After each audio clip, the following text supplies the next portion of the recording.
But I also wouldn't call him a total liability on defense either. He clearly has the skill and talent to be a backup center in the NBA, especially in today's league, where some teams are so thin at the position that they're forced to rely on small ball lineups instead. And finally, the last player we need to talk about, who is still somehow unsigned, is Landry Shamet. Shamet is now 7 years into his career, and after a couple of down years in 2023 and 2024, he bounced back nicely last season with the New York Knicks, even though the odds weren't exactly in his favor. When your spot in the league depends almost entirely on being a three-point shooter, and you dip below league average from deep for a season, your career immediately feels like it's on the chopping block. Like he did the year before with the Wizards.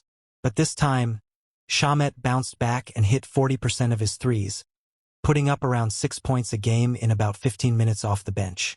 And remember, he started the season battling a shoulder injury.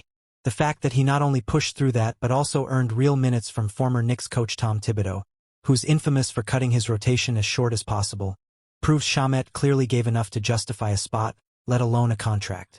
He's another player who can be signed for the minimum, and his best skill happens to be one of the most important in the modern NBA, shooting. I'm not pretending he's the most well-rounded player or anything more than what I've described here, but the one thing he does at a high level should be more than enough to keep his NBA career alive. I honestly think he'll land on a roster by October. And with that, that's all I've got for today. Be sure to like the video, subscribe to the channel, and drop a comment about what you think of these players and where they might sign. Thanks for watching, and I'll catch you all next. Alright, the newest Lakers trade rumors are pointing in one obvious direction, and honestly, I don't fully agree with it, but I get why it's being said. NBA reporters Sean Devaney and Brett Siegel claim the Lakers probably won't make any moves before the season begins, and even suggested it could drag all the way until the trade deadline, if they bother to trade at all. What's crazy is that they singled out 2 players the Lakers apparently won't move: Gabe Vincent and Maxi Kleber. Both guys are sitting on expiring contracts and really don't hold much trade value. Kleber just came off yet another injury-filled year, barely played 35 games, and wasn't even that good when he did.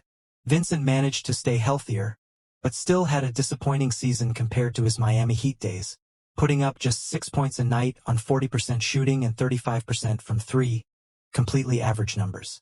If you ask me, Vincent should absolutely be on the trade block, especially since the Lakers brought in Marcus Smart, who already does his job better. Marcus Smart already did the job Gabe Vincent was supposed to do last year, and honestly, he does it better. That's why I'd be much more open to trading Vincent than the Lakers seem to be. With Maxi Kleber, though, I get it. Brett Siegel of Clutch Points said the Lakers want to actually see what Vincent and Kleber can bring to the table.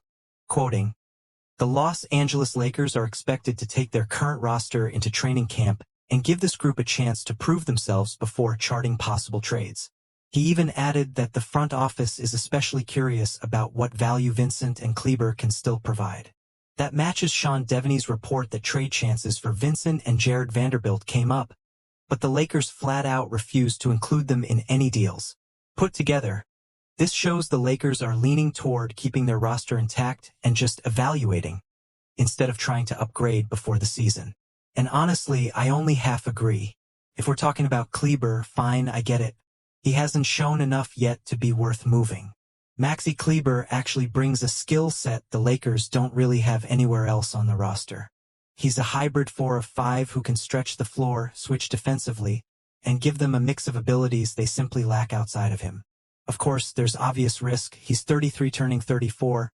His health is always questionable, and even when he was on the court last season, he wasn't that productive. Still, because of his unique skill set, I think it's worth keeping him around. But with Gabe Vincent, I just can't say the same. He played 72 games last year and never really stood out.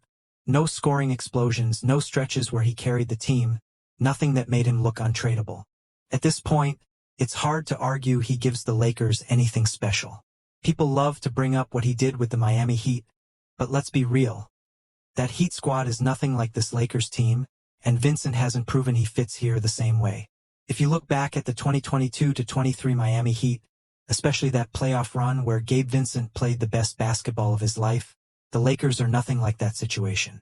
Miami basically had 2 healthy ball handlers in Jimmy Butler and Vincent himself, since Tyler Herro was hurt and Bam Adebayo runs plays but isn't really a guard. That gave Vincent way more freedom and touches than he'll ever see in LA. Now the Lakers already have Luka Doncic, LeBron James, Austin Reeves, and they even added Marcus Smart, another ball handler who eats into his role. Vincent just won't get the ball enough to put up those Miami-type numbers again, period. And let's be clear, I'm not saying he was garbage last season. He wasn't nearly as awful as some fans make it out to be. But the reality is we've already seen what he brings, and there's no reason to believe it's going to suddenly get much better in a crowded Lakers backcourt. Again, Gabe Vincent only put up about 6 points per game while shooting an average 35.3% from three. Sure, he gave them slightly above average defense, but that mattered more last year when the Lakers didn't have Marcus Smart or a healthy Jared Vanderbilt. Now that both are here, Vincent really isn't even valuable on defense. And if you want to cherry pick and remove his worst stretch, late October through November, his numbers look a little better, bumping his three-point shooting to 37.6%, which is solid. But let's be real, every player has cold months, and you can't just erase them to make a guy look good. Even giving him the benefit of the doubt since he was still shaking off injury issues from the season before, his overall production still wasn't anything impressive. Honestly, the excuses run out fast, and nothing about his play says the Lakers should hold on to him like he's untouchable. I don't see Gabe Vincent repeating that 38% shooting over a full season. That 4.5-month stretch was decent, but it wasn't some huge breakout. It was more than just one bad month dragging him down. It was a bigger pattern. And now with his minutes likely dropping, his ball handling shrinking, and his role overall getting smaller, I don't see any world where Vincent suddenly shocks everyone and boosts his trade value by the deadline. Honestly, he's the most replaceable player on this roster, especially within the 10-man rotation they're expected to use. There's nothing he provides that someone else on the team can't already do better. Defensively, he's clearly behind Marcus Smart, Jared Vanderbilt, and even rookie Adou Thiero could arguably step in and give them more down the road. Offensively, it's the same story. There are better options ahead of him, and his spot is basically redundant. When it comes to ball handling, scoring, or shooting, Gabe Vincent doesn't have a single skill that actually makes him stand out from the rest of the Lakers rotation. As a three-point shooter, I'd rank him behind at least 5 guys: Austin Reeves, Rui Hachimura, Luka Doncic, maybe even Jake LaRavia, and of course LeBron James. He's probably their 6th or 7th best shooter at best, which is hardly impressive. For ball handling and playmaking, the story is the same. He's miles behind Luka, LeBron, Reeves, and Marcus Smart. That leaves him mostly stuck playing off the ball, where he isn't nearly as effective. And just to be clear, I don't hate Vincent. I actually defended him more than most Lakers fans last season. But if we're being real, he's replaceable. Holding on to him like he's some core piece feels like a miscalculation by the front office, especially when other teams might still see some value in him right now.